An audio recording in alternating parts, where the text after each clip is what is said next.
Ahas, meron din palang mga paa? Ang kinatatakutan nating ahas, iniiwasan at iniilagan dahil sa makamandag. Sa kabilang banda ay nagtataglay pala ng mga paa. Opo, tama ang inyong narinig, sapagkat ang ilang klase pala ng ahas ay natural nang nagtataglay nito. At sa ibang bansa katulad sa Thailand, ay kanilang kinokolekta at kinukuha sapagkat ito ay maaaring nagtataglay pala ng ilang mga pambihirang bisa, gamit at kapangyarihan. Kaya naman kung isa kang antingero o mahilig ka sa mga bago at kakaibang kaalaman, ang videong ito ay para sa iyo. Ang mga ahas ay isang uri ng reptilya sa suborder na Serpentis. Maraming klase ng mga ahas at maaaring umabot nga sa 4,000 klase o species sa ilalim ng 30 pamilya. Matatagpuan ang mga ahas sa halos lahat na panig ng mundo, subalit maliban lamang sa Antarctica. Batid mo ba na bagaman ang mga ahas ay alam nating wala namang mga paa, subalit ang ilang uri pala ng mga python at boas ay mayroon palang dalawang mga mumunting paa sa ilalim na bahagi ng kanilang katawan na malapit sa kanilang puwitan o vestigial hind legs na tinatawag ring pelvic spurs o tahid ng ahas. Ayon nga sa kasaysayan ng ebolusyon ng mga ahas, ang mga ahas pala ay nag-evolve buhat sa mga lizard o butike at ilan pang mga kapamilya nito na mayroon ngang 4 na mga paa. Ang mga paang ito ng ahas ay hindi natin kadalasang agad-agad mapupuna o makikita dahil ito ay nakatago at nagiging visible lamang kung kinakailangan. Kadalasan nilang ginagamit sa pakikipaglabing-labing sa mga babaeng ahas. Sa makatuwid, ang mga lalaking ahas lamang ang karaniwang nagtataglay ng mga tahid na ito.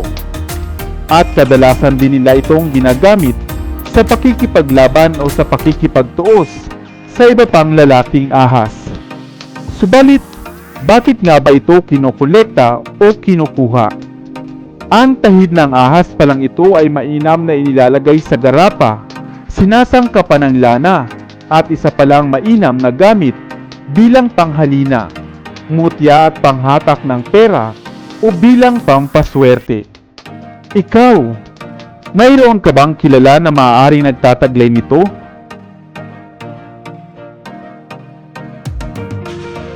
Ngayon mo rin lamang ba narinig na mayroon din palang mga paa o tahid ang ilang klase ng ahas? Kung oo, ay comment ka naman ng yes upang patuloy tayong magtampok ng mga kakaibang kaalaman na maaaring kapulutan ng aral. Sana ay may bago kang natutunan sa videong ito.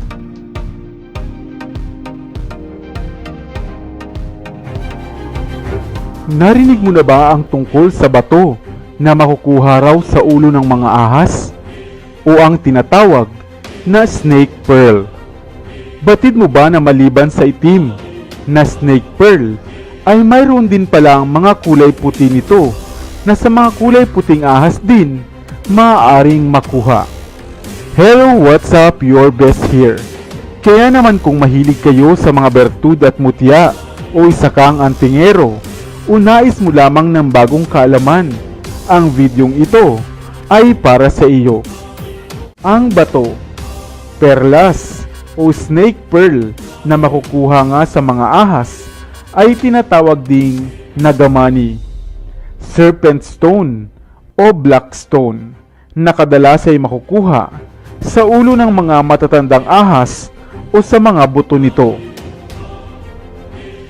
Subalit ang nagamani o snake pearl ay mayroon ding kulay na puti na higit ngang mas mabisa kesa sa kulay nitong itim.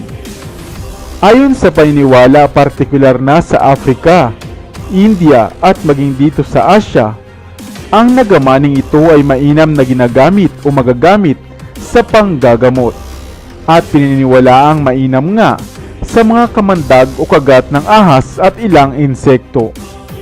Subalit higit na gamit nito ay ang sinasabing mas mainam nga itong gamitin bilang pangontra laban sa mga masasamang espiritu.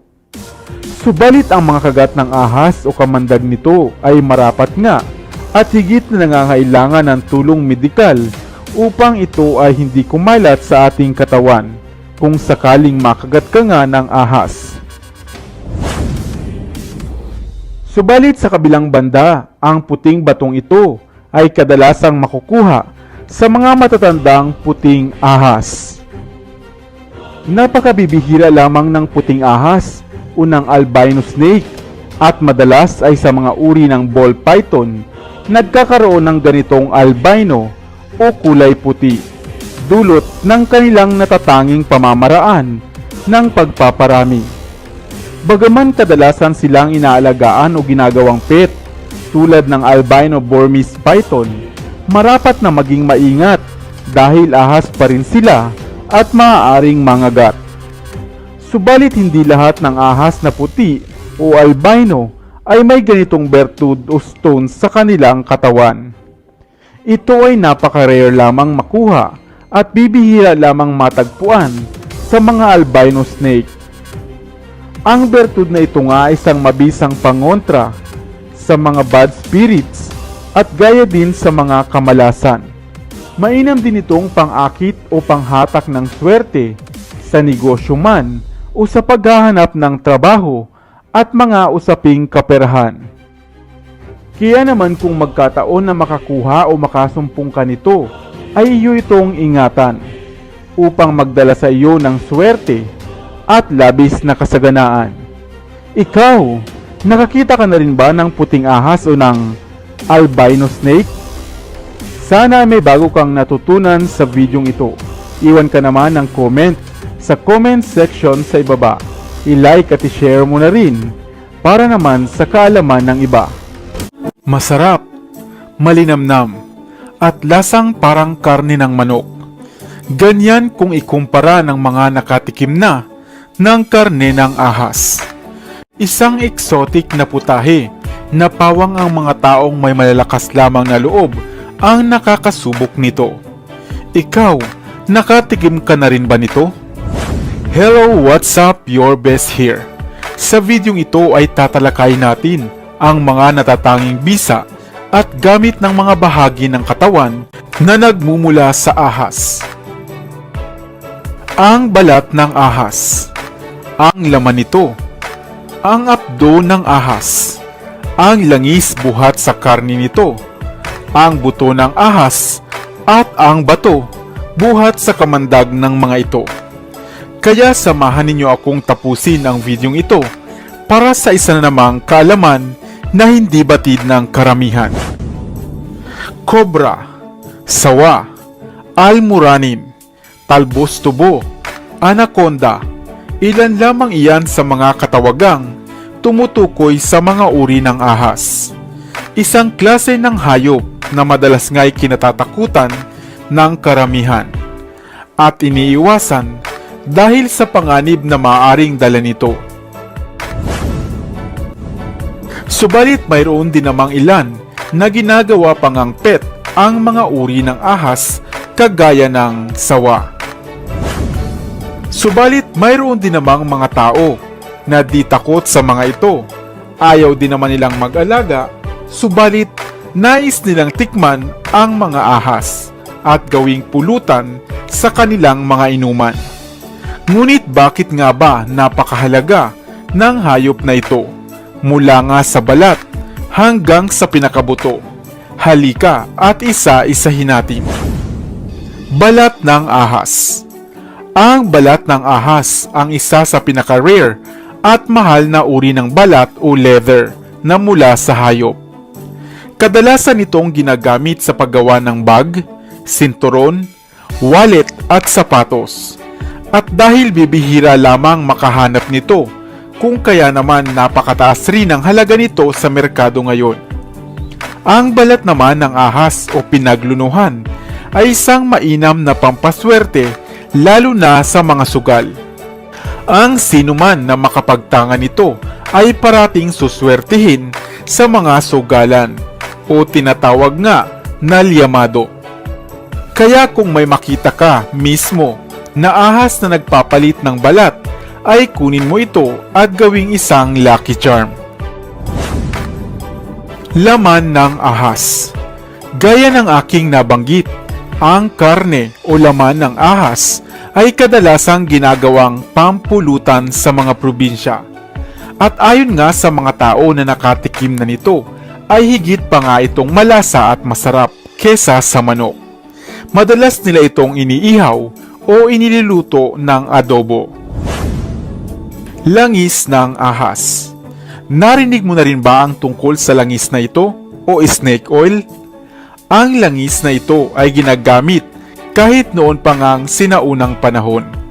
Lalo na nga sa mga sinaunang panggagamot ng mga Tsino. Ayon nga sa pag-aaral, ang langis na buhat sa ahas ay napakabisang gamot o ointment na mainam na panlaban sa mga sakit sa balat, arthritis at mga pamamaga o pananakit ng kasukasuan. Ang mga ahas ay isang cold-blooded animal at nagtataglay sila ng mga essential oils sa kanilang katawan na mayaman nga sa omega-3 na kagaya ng isdang salmon. Kung ipapahid mo ito sa nananakit na katawan o tuhod, ay agad itong i-absorb ng ating balat o ng cell membrane at agad mawawala ang nadaramang sakit. Ganyan kahusay ang snake oil. Maaari mo ngang kunin ang langis na na-extract sa nilulutong laman ng ahas. Itabi ito at maaaring magamit sa nadaramang sakit sa tuhod o sa balat. Apdo ng ahas. Ang apdo ng ahas ay isa ring sinaunang gamit na gamot. Ito ay mainam nilang gamit na pampurga, lalo na nga sa mga sanggol. Isinasangkap nila ito o inihahalo ang katas sa katas ng iba pang gulay gaya ng ampalaya at nilalaki pa ng honey o pulot. Pagkatapos ay pinapainom sa mga sanggol. Subalit may isang artikulo na nagsasabi na marapat na ito ay hindi sariwa o hindi bagong kuha. Marapat na ito ay patuyuin upang mawala ang mga bakteryang maaaring naroon. Buto ng ahas.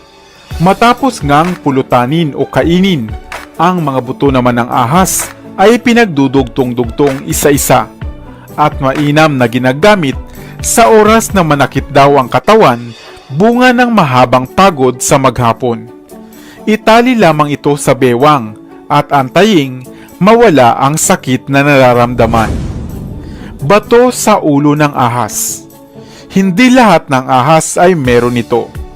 Pawang ang mga makamandag na ahas lamang ang maaaring magtanga nito. Maaaring mamuo ang mga hindi nagamit na kamandag o venom at sa paglipas nga ng mahabang panahon, ito ay maaaring maging kristal o isang bato. Mainam itong pampaswerte sa mga sugalan at ginagamit nga na panlunas laban sa mga kagat ng ligaw na hayop tulad ng ahas. Alin sa mga ito ang narinig mo na?